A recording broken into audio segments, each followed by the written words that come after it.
సాధకులు ఎవరైనా కానీ నిర్బంధన అనే ఒక యంత్రం ఉంటుందండి. అది యంత్రం ఎవరైనా కానీ వేసుకోవచ్చు. దాన్ని వేసుకొని సాధన చేయొచ్చు.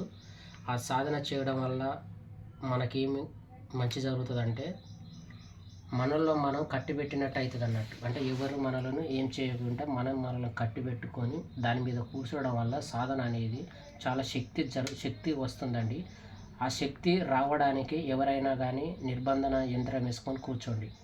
మంత్రం అంటే మంత్ర సాధన అంటే చాలా టైం పడుతుంది. ఆ సాధన చేయడానికి అందరికీ టైం అనుకూలంగా ఉండదు. కానీ ఇదైతే చాలా సులభంగా ఉంటుందని నేను యంత్రాన్ని ఇస్తున్నాను. ఆ యంత్రం ఏంటంటే కుర్మ చక్రం.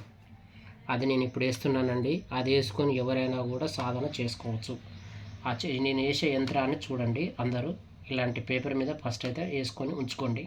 ఆ తర్వాత మీరు కూర్చున్నప్పుడు ఒక బల్బమో లేకపోతే సంథింగ్ వైట్ది ఏదన్నా ఉంటే అది రాసుకొని దాని మీద కూర్చోండి. ఓకేనా? వేస్తున్నానండి యంత్రం.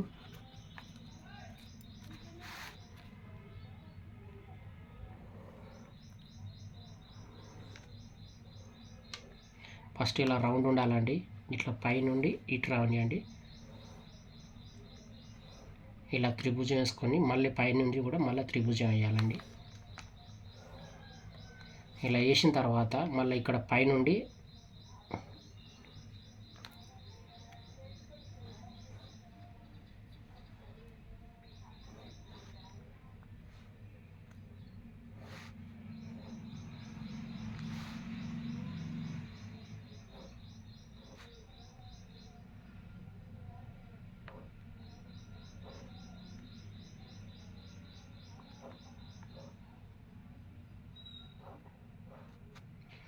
ఇలా వేసుకోండి. ఇందులో కొన్ని బీజాక్షరాలు ఉంటాయండి. ఆ బీజాక్షరాలు నేను రాస్తానండి. బీజాక్షరాలు రాయడం వల్ల దానికి అర్థం చాలా పెద్దగా ఉంటుంది. అందరికీ తెలిసిన విషయం ఏంటిదంటే ఓం నమ శివాయ అని అర్థం తెలుసు. ఓం నమ శివాయ అంటే ఓం అంటే శాంతి, నమ శివాయ అనేది మనకు ముందుకు నడిపేది. అలా కొన్ని అర్థాలు ఉంటాయి బీజాక్షరాలు. అవి నెక్స్ట్ వీడియోలో నేను చెప్పగలుగుతానండి. ఇప్పుడైతే నేను నిర్బంధన యంత్రం రాస్తున్నానండి. దాన్ని కుర్మ చక్రం అంటారు.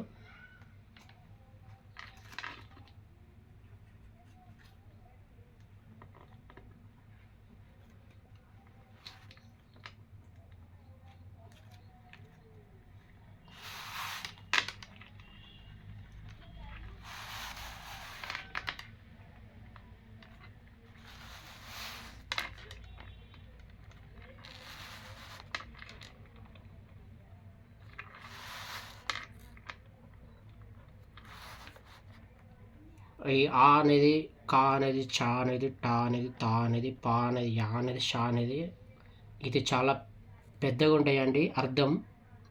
దాని గురించి నేను తర్వాత వీడియోలో చెప్తానండి.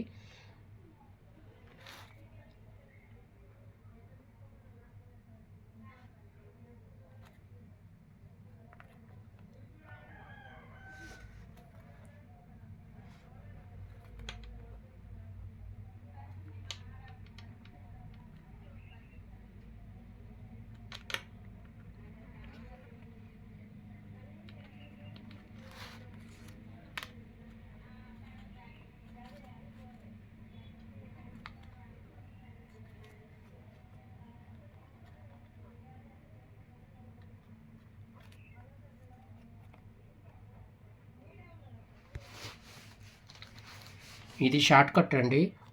ఇన్ని బీజాక్షరాలు మనం చదవలేము కాబట్టి ఇది షార్ట్ కట్లో రాస్తున్నానండి. ఇది షార్ట్ కట్ నేను రాయడం కాదండి. ఇలాంటి యంత్రం ఉంటుందండి. చాలా వరకు షార్ట్ కట్లో పోయే వాళ్ళే ఉంటారు. షార్ట్ కట్లో మాత్రం నేను చెప్పగలుగుతాను. బీజాక్షరాలు చదవాలంటే కొన్ని గంటలు పడుతుంది అండి. ఒక్కొక్క అక్షరానికి 1,00,000 జపాలు చేసేవి ఉంటాయండి. అలాంటి జపాలు చేయకుండా ఇది చాలా సులభంగా ఉంటుందండి. ఈ యంత్రం వేయడం వల్ల చాలా అంటే చాలా మీకు బెనిఫిట్ ఉంటుందండి. చాలామంది మంత్రం చెప్తారు, మంత్రం చదువురు అంటారు. కొంతమందికి చదవడం వల్ల కూడా అది సిద్ధి పొందలేదని బాధపడుతుంటారండి. దీన్ని వేసుకొని కూర్చొని మీరు సాధన చేయండి, చాలా సిద్ధి పొందుతారు.